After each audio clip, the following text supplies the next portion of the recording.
आणि मग इन्फ्रास्ट्रक्चर बद्दल आपण जेव्हा बोलतो तेव्हा डिजिटल पब्लिक इन्फ्रास्ट्रक्चर म्हणजे असं इन्फ्रास्ट्रक्चर जे डिजिटल आहे आणि त्याच्यावर सरकारचं प्रभुत्व आहे किंवा सरकारचं नियंत्रण आहे.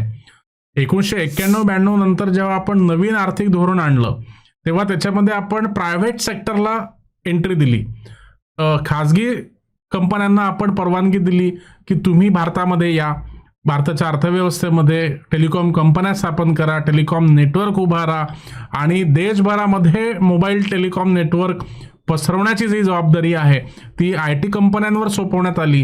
हळूहळू BSNL असेल, MTNL असेल अशा सरकारी संस्थांचं महत्त्व कमी कमी होत गेलं.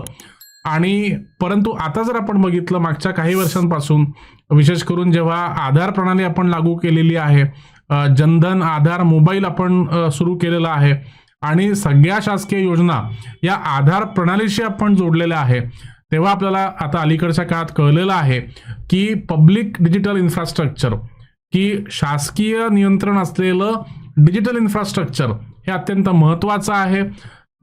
शासकीय कामकाजांचं कम्प्युटरायझेशन तर महत्त्वाचं आहेतच, परंतु अगदी केंद्र पातळीवरून तर ग्रामपंचायत पातळीपर्यंत हे जे सगळं एक काय म्हणतात त्याला नेटवर्क आहे हे सशक्त करणे, हे नेटवर्क उभं करणे आणि एक प्रकारचं पब्लिक इन्फ्रास्ट्रक्चर IT क्षेत्रामध्ये, डिजिटल क्षेत्रामध्ये उभारणे हे अत्यंत गरजेचं झालेलं आहे. म्हणून आता इथून पुढल्या काळामध्ये सरकारचं याही मुद्द्यावर लक्ष असणार आहे. त्यानंतर deepening and widening of tax base वाया GST, कर आधार किंवा टॅक्स बेस किंवा कराचा पाया ज्याला आपण म्हणतो, तर तो डीपन करायचा आणि वाइडन करायचा with the help of GST. आता याचा अर्थ काय हे समजून घ्या. तुम्हाला सगळ्यांना कल्पना असेल की 140 कोटीपेक्षा जास्त ही भारताची लोकसंख्या झालेली आहे. भारत हा जगातला सर्वात मोठा देश झालेला आहे लोकसंख्येच्या बाबतीमध्ये. आणि या 142 कोटी लोकांपैकी फक्त 3 ते 3.5% लोक इन्कम टॅक्स भरतात किंवा ज्याला आपण आयकर म्हणतो तो आयकर भरला जातो. मग उरलेले जे 97% लोक आहेत किंवा 96% लोक आहेत हे आयकर भरत नाहीत. मग शासनाचा कारभार कसा चालेल, शासन खर्च कशा पद्धतीने करेल, तर अशाने तर सरकारचं चालणार नाही. म्हणून अप्रत्यक्ष कर आपण आणलेले आहेत. आणि अप्रत्यक्ष करांमध्ये अलीकडच्या काळामध्ये जी सगळ्यात मोठी सुधारणा आपण आणली ती म्हणजे GST प्रणाली. मग अगदी अंबानीपासून तर अगदी गोरगरिबांपर्यंत GST हा प्रत्येक जण भरतो. आपण काडीपेटी जरी विकत घेतली तरी त्याच्यावर आपल्याला GST भरावा लागतो आणि आपण एरोप्लेनचं तिकीट जरी काढलं तरी आपल्याला त्याच्यावर GST भरावा लागतो. अशा पद्धतीने जे कराचं जाळं आहे त्यामध्ये प्रत्येक भारतीयाला विणण्याचं काम हे केंद्र सरकारने केलेलं आहे. आणि GST असा कर आहे की ज्याच्यामुळे आपण प्रत्येक व्यक्तीकडून काही ना काही कर गोळा करू शकतो. मग अशा पद्धतीच्या कराचं आपल्याला जो कर आधार आहे, कर आधार म्हणजे काय की किती जास्तीत जास्त कर आपण गोळा करू शकतो, तर हे आपल्याला बघायचं आहे असं सरकारचं म्हणणं आहे.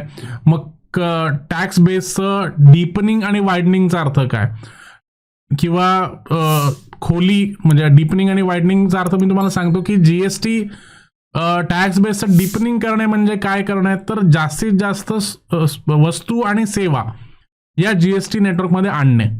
प्रत्येक गोष्टीवर, प्रत्येक वस्तूवर GST लावणे, जास्तीत जास्त सेवा त्याच्यामध्ये कव्हर करणे, याला आपण डीपनिंग ऑफ टॅक्स बेस म्हणतो.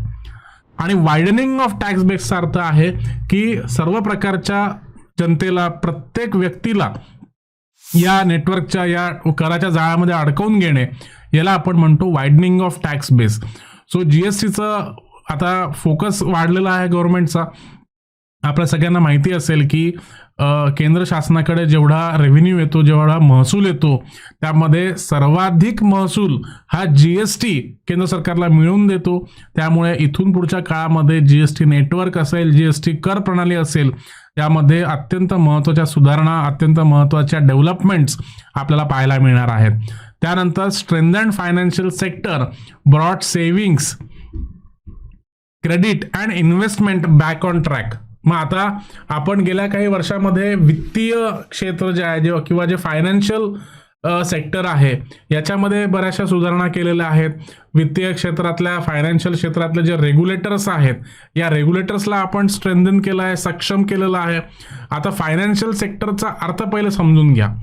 फायनान्शियल सेक्टरमध्ये फक्त बँका येत नाही किंवा फक्त रिझर्व्ह बँक येत नाही, तर देशातली संपूर्ण बँकिंग प्रणाली ही फायनान्शियल सेक्टरच्या अंतर्गत येते. त्याच्यामध्ये रिझर्व्ह बँक असेल किंवा शासकीय बँका असतील, खाजगी बँका असतील, सहकारी बँका असतील, या सर्व बँका या फायनान्शियल सेक्टरचा भाग आहेत. त्यासोबतच शेअर मार्केट असेल, त्याच्यामध्ये ज्याला आपण म्हणतो national stock exchange, Bombay stock exchange, हा जो शेअर बाजार आहे हा सुद्धा त्याच्यामध्ये येतो. या शेअर बाजारामध्ये ज्या उलाढाली केल्या जातात, गुंतवणूक केली जाते, कंपन्यांना कर्ज दिलं जातं, कर्ज वसूल केलं जातं, हे सगळं फायनान्शियल मार्केटमध्ये येतं. त्यासोबतच इन्शुरन्स सेक्टर म्हणजे विमा क्षेत्र हे सुद्धा फायनान्शियल सेक्टरमध्ये येतं. पेन्शन फंड, वेगवेगळ्या प्रकारचे जे फंड आहेत हे सुद्धा फायनान्शियल सेक्टरमध्ये येतात. तर अशा सर्व फायनान्शियल सेक्टरमध्ये अशा पद्धतीने सुधारणा केल्या गेल्या आहेत की त्याला आपण सक्षम केलेलं आहे. आणि हे जे फायनान्शियल सेक्टर आहे एकमेकांवर अवलंबून असतात. याचं कारण म्हणजे जर आपण साधं उदाहरण घ्यायचं झालं, आपण जर कुठला वस्तू विकत घेणार असू लोनवर, EMI वर, तर साहजिकच आपण कुठलं तरी बँकेचं लोन घेतो. आणि ती वस्तू जर ती मोठी असेल, म्हणजे जर तुमचं घर असेल किंवा तुमची गाडी असेल किंवा इवन मोबाईल फोन असेल ॲपल सारखे, तर या प्रत्येक कर्जावर आपल्याला इन्शुरन्स घ्यावा लागतो. वस्तूचा इन्शुरन्स हा काढावाच लागतो. याचं कारण असं आहे की उदाहरणार्थ मी मोठी गाडी घेतली, 20 लाखाची मी गाडी घेतली, लोनवर घेतली आणि महिन्याभरातच तिचा ॲक्सिडेंट झाला. तर जर ॲक्सिडेंट झाला तर त्या जे मी लोन घेतलेलं आहे ते लोन फेडणं माझ्यासाठी कठीण होऊन जाईल. किंवा लोक सरळ म्हणू शकतात की माझ्या गाडीचा तर ॲक्सिडेंट झालेला आहे, मग मी लोनची परतफेड आता का करू, कशी करू. तर हे थांबवण्यासाठी बँकिंग क्षेत्राला या धोक्यापासून वाचवण्यासाठी जे इन्शुरन्स क्षेत्र आहे किंवा जे विमा क्षेत्र आहे ते बँकिंग क्षेत्राला आधार देतं. अशा पद्धतीने संपूर्ण बँकिंग प्रणाली ही विमा प्रणालीवर अवलंबून आहे. जर आपण कृषी क्षेत्राचं उदाहरण घेतलं, एखादा शेतकरी असेल, त्याला जर कृषी कर्ज हवं असेल तरी त्याला आता जो फसल विमा आहे तो कंपल्सरी केला गेलेला आहे. याच्यामध्ये कुठल्या प्रकारचं कंपल्शन नाही आहे. शेतकऱ्याला फसल विमा घ्यायचा आहे तर त्याला जे प्रीमियम आहे त्यापैकी फक्त 1 किंवा 2% अमाऊंट भरायची आहे. उरलेली जी 75% अमाऊंट आहे ते केंद्र सरकार आणि 24% अमाऊंट ही राज्य शासन भरणार आहे. परंतु जर फसल विमा दिला गेला आणि एखाद्या वेळेस जर चुकून कुठली नैसर्गिक आपत्ती आली आणि जर त्या शेतकऱ्याचं जे पूर्ण क्रॉप आहे, पूर्ण फसल जी आहे, जर ती वाया गेली, नष्ट झाली, तर अशा प्रश्नामध्ये, अशा समस्येमध्ये त्या शेतकऱ्याची आर्थिक अडचण वाढू नये, तो आर्थिक संकटात जाऊ नये, तो कर्जाच्या सापळात अडकू नये आणि जेणेकरून त्याला किमान त्याचं जे कर्ज आहे त्याची परतफेड करता यावी, किमान त्यांनी ज्या बियाणं विकत घेतलेलं आहे, किमान त्यांनी जे फर्टिलायझर विकत घेतलेलं आहे त्याचा खर्च निघून त्याला काहीतरी मदत व्हावी, हे साध्य करण्यासाठी फसल विमा योजना आहे. त्याच्यामध्ये शेतकऱ्याचंही आर्थिक नुकसान होणार नाही आणि ज्या बँकांनी शेतकऱ्याला कर्ज दिलेलं आहे, कृषी कर्ज दिलेलं आहे, त्यांना सुद्धा नुकसान होणार नाही याची काळजी घेतली जाते. याच्यावरून आपल्याला कळतं की संपूर्ण फायनान्शियल सेक्टर एकमेकावर अवलंबून आहे. बँकिंग सेक्टर हे इन्शुरन्स सेक्टरवर अवलंबून आहे, इन्शुरन्स सेक्टर हे बँकिंग सेक्टरवर अवलंबून आहे. मग अशा पद्धतीने जर आपण फायनान्शियल सेक्टरला सक्षम केलं तर त्यांनी काय होणार आहे, बचत होणार आहे, बचत वाढणार आहे, लोकांचं बचतीचं प्रमाण वाढणार आहे. लोक जास्तीत जास्त पैसा वाचवून त्यांच्या बँकेच्या खात्यांमध्ये टाकणार आहेत. त्याच्यामुळे काय होईल तर बँकांकडे जो पैसा आहे तो वाढणार आहे आणि जो वाढलेला पैसा आहे त्यातून बँका जास्तीत जास्त कर्ज वाटप करू शकणार आहेत आणि बँका जितकं जास्तीत जास्त कर्ज वाटप करतील तितकं जास्तीत जास्त गुंतवणूक ही भारतामध्ये होणार आहे, अर्थव्यवस्थेमध्ये होणार आहे. आणि साहजिकच जितकी जास्तीत जास्त गुंतवणूक होईल तितकं जास्तीत जास्त आर्थिक वृद्धीला, आर्थिक विकासाला मदत मिळणार आहे, चालना मिळणार आहे. सो अशा पद्धतीने जेव्हा सरकार पीपल सेंट्रिक इन्क्लुझिव्ह डेव्हलपमेंटचं लक्ष समोर ठेवतं. तर त्यामध्ये सरकारचं विजन आपल्याला कळतं आहे की पब्लिक इन्फ्रास्ट्रक्चर किंवा सर्व पायाभूत सुविधा, मग त्या डिजिटल पायाभूत सुविधा असू द्या किंवा भौतिक पायाभूत सुविधा असू द्या किंवा सामाजिक पायाभूत सुविधा असू द्या, यांचं सक्षमीकरण, यांचा विकास, त्यासोबतच डिजिटल पायाभूत सुविधांचा विकास, GST सारख्या कर प्रणालीचं विस्तारीकरण करणे, त्यासोबतच फायनान्शियल सेक्टरला विस्तारित करणे, अशा पद्धतीचे विजन हे केंद्र सरकारने समोर ठेवलेलं आहे, जेणेकरून येणाऱ्या काळामध्ये 2047 पर्यंत भारताला आर्थिक प्रगती, आर्थिक विकास साधायचा आहे.